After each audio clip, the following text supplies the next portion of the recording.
Okay. Thank you. You're on umpiring. Yeah. You umpired while you were at the public schools, you were saying? Yeah. Well, what happened was summer holidays would come, and that was when the minor counties played the majority of their games. They still do, because people from universities and public schools were free. So the minor county circuit, so to speak, which I was an umpire on that for probably about 8 or 9 seasons. That was marvellous. I got to umpire at Lords in a second 11 competition match, which I was familiar with, having played in all those second 11 games myself. Managed to get the tourist game one year when New Zealand were over. The touring side always used to play against the minor counties 11, and I managed to stand in that one. So that was a nice little pat on the back for having done a reasonably good job, I suppose. But very enjoyable in umpiring. Loved it. And also, I think I remember reading that at Lords you were an announcer at some games, some first class Yes. games there. What was that all about? Well, I'd done pretty well everything else at Lords, and right out of the blue, lovely little chap who used to play for the Stage Cricket Club called Johnny Dennis. I met up with him, I think, at a Cross Arrows match in September at Lords one year, and I liked the fellow, and we got chatting away over a beer after the game. And then he rang me up in the new year and said that he'd got some engagements which he hadn't foreseen, and he was scheduled to do some announcing at Lords on match days, and was I interested? So I followed that up with the then secretary, I'm not sure who it was, with John Stevenson or somebody, I suppose, at the MCC. And there I was, and sat up in a little box, little kiosk right at the top of the main pavilion, grandstand scoreboard down to my left, and an intercom link with the scorers.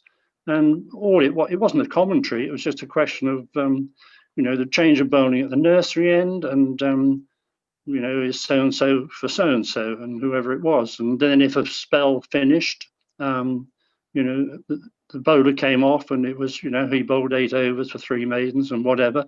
And then you announced the incoming batsman, etc. But I mean, it was a wonderful way, again, in school holidays to sit at Lords and having, not having to pay. Were you ever tempted to give some coaching over the public address system while you were making these announcements? I think that might have been the end of it if I'd offered that.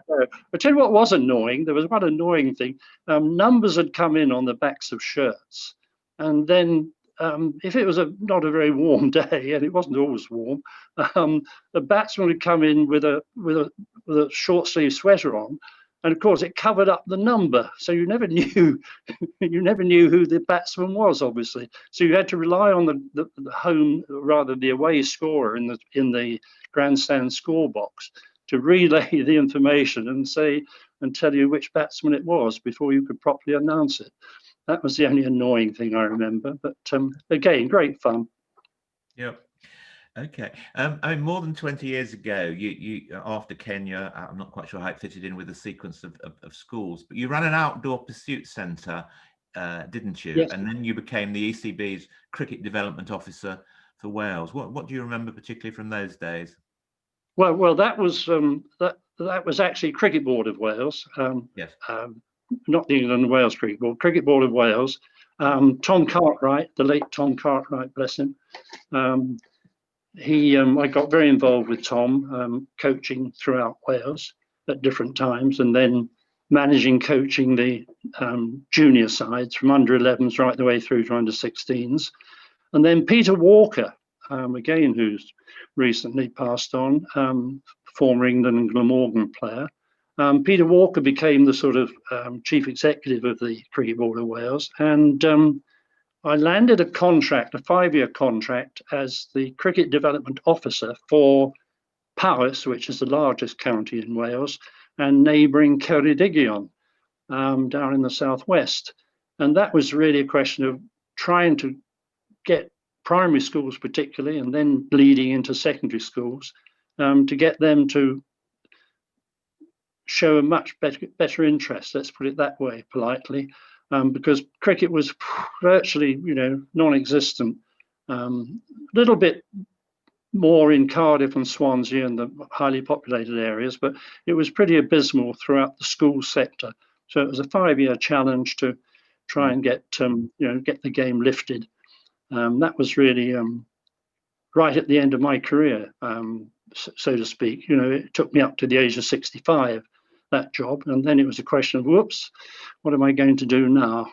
And I think you might I might have jumped the queue here with the questions, but what happened then was I met up with a guy who was involved very heavily with disability cricket, and that's really what this is all about today, I feel.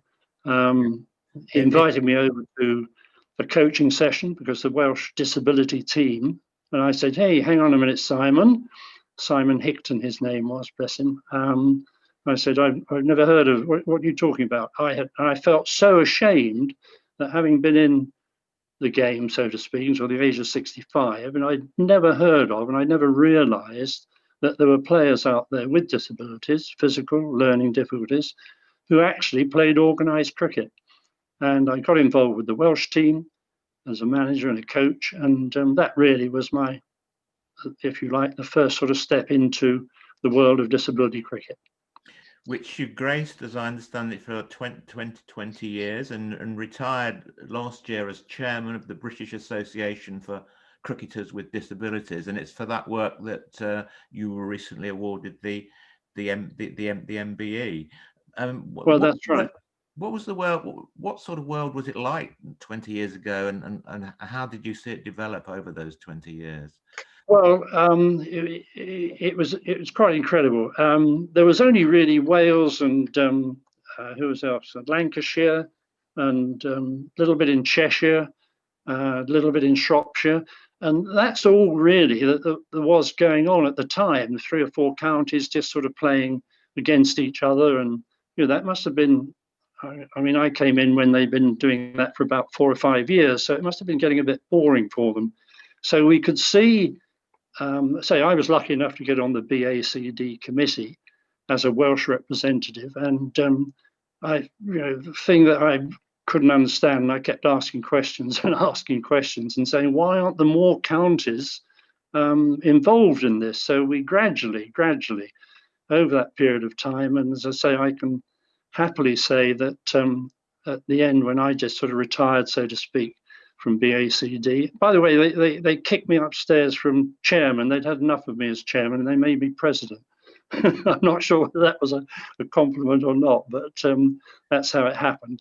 And we then had to, because we'd gone from 3 or 4 counties up to over 30, I think it's 32 current counties in England and Wales playing disability organised cricket now. We felt that, well, we'd done enough.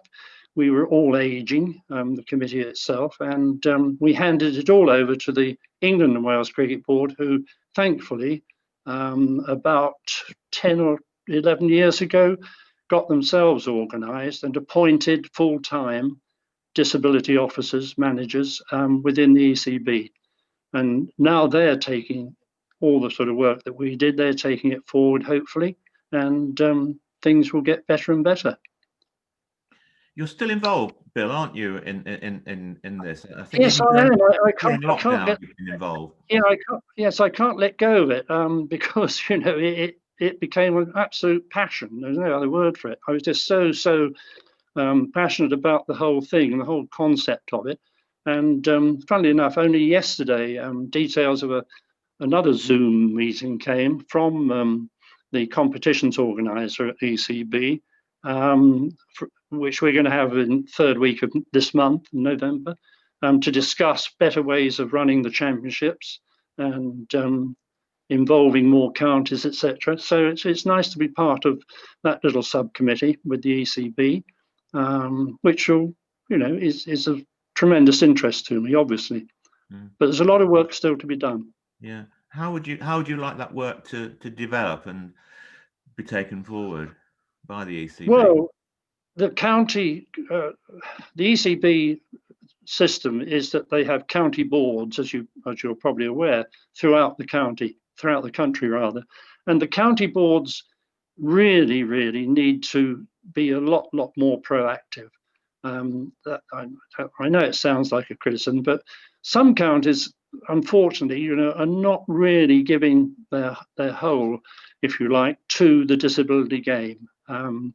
Yes, they're doing little bits and pieces, but they could do. There are some counties out there with best will in the world who could do a lot more. Let's put it that way. I don't want to be too critical of them, but because it's difficult. They rely so much on volunteers, and if volunteers aren't available, well, of course, it's jolly difficult. But I'm sure with a bit more publicity and exposure of the game, of the disability game, hopefully that would attract more people to come forward. But it does need support. And we're talking about mental health as well as physical health, are we? Well, yes. I mean, the format at the moment, I mean, is physical disabilities. That's one complete sort of competition and sector. And then you have a lot of players with learning difficulties. And they form another part. There is, of course, then also the deaf, disability cricket for the deaf and partial hearing. Also the blind, which the blind have had quite a lot of publicity quite recently in playing other countries, international level, which is wonderful. I mean, that's another huge step forward. Where all four of the physical learning difficulties, deaf and the blind, are all playing now at international level, representing their country. What a wonderful opportunity for them.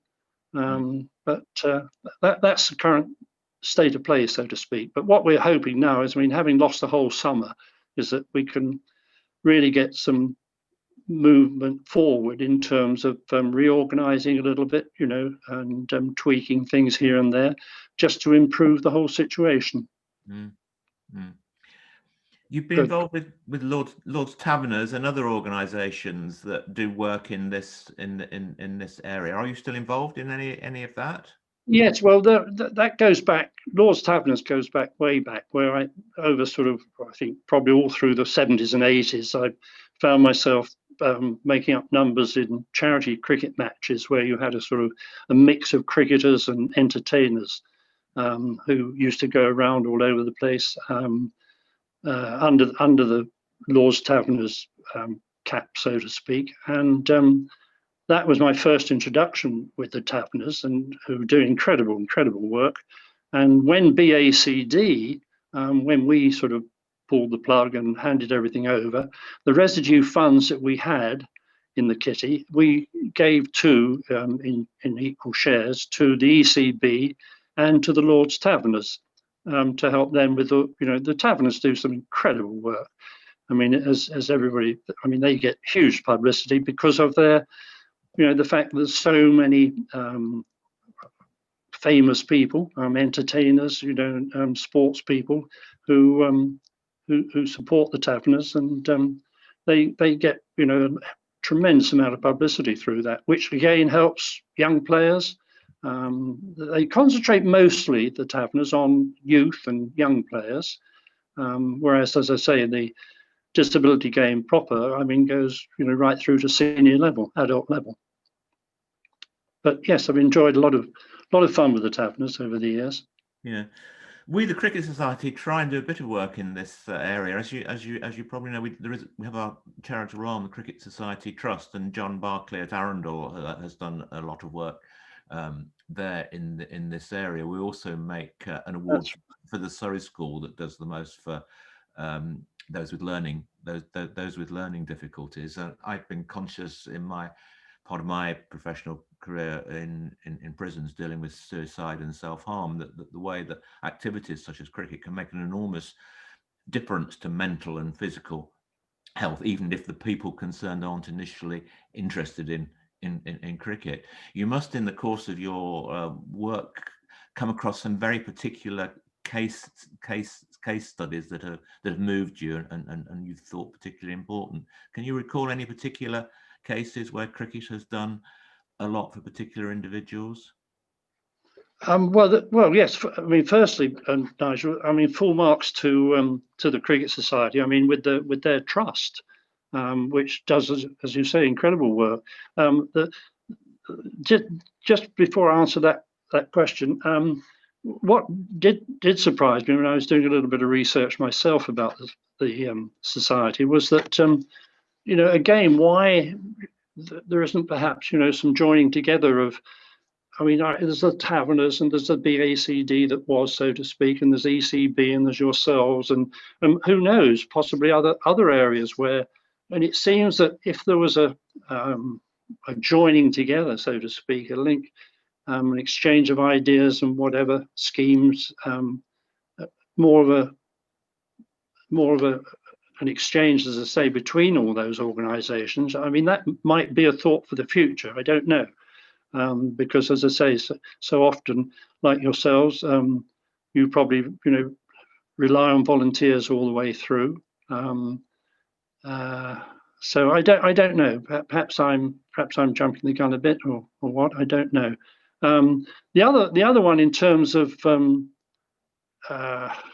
incidents. I mean, the one that I always quote quite amazingly is that I attended an indoor event at Lord's some years ago, and there was quite a lot of players there with learning difficulties of varying stages, and I was confronted by a very tall guy, tall young man from Essex, because I noticed saw his badge on his sweater, and he came over to me and quite sort of, at first, as I took it, aggressively, you know, sort of, who are you?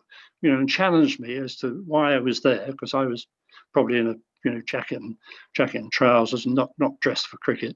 And I told him my name, and I said I work with the BACD. And as I said BACD to this young guy, I suddenly thought, oh gosh, you know, that was a bit stupid. You know, he won't know what I mean by that. So I said, it's the British Association for Cricketers with Disabilities. It's BACD. And he took a breath and he looked at me and he said, it'd been a lot simpler if you'd said ABCD, wouldn't it? People would have remembered that much more easily. And that absolutely threw me. There was this guy, you know, with supposedly a limited IQ, you know, and obviously got difficulties, bless him. And he just hit on something. I went back to our committee, BACD. I told this story and I've been telling it ever since. You know, it's just quite amazing how, you know, things like that. Well, as I say, it's quite humbling. It really is. Thank you for that, Bill. Perhaps finally, we can just come. Is there anything more you particularly would like to share with fellow members? Sorry, say it again. Is there anything else you would particularly like to say, to share with our members who will be watching this at some point? Oh gosh, no. Well, yes. If there's any of you who are of physical and mental mind to get involved with disability cricket, go to your county board. Every county, wherever you live, will have a county board, and they should have a special sort of department, so to speak, or even personnel involved with them who are connected with disability game. It's their sort of role to it's their remit, if you like, that they do assist the disability game. And if you've got time and energy and interest, please volunteer yourself, because you will have the most wonderful time with these guys. They are just so dedicated. They are so humorous. I tell you what, humor is absolutely top of their tree. It really is. It's amazing. And you will get, as I say, a wonderful experience. So I wish you all well.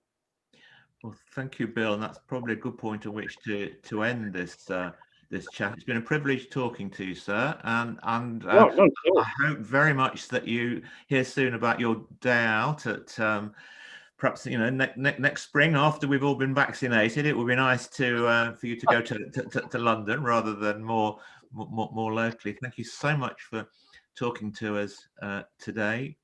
Keep safe, and clearly you're going to keep interested in the work that you do. Thank you so much, Bill.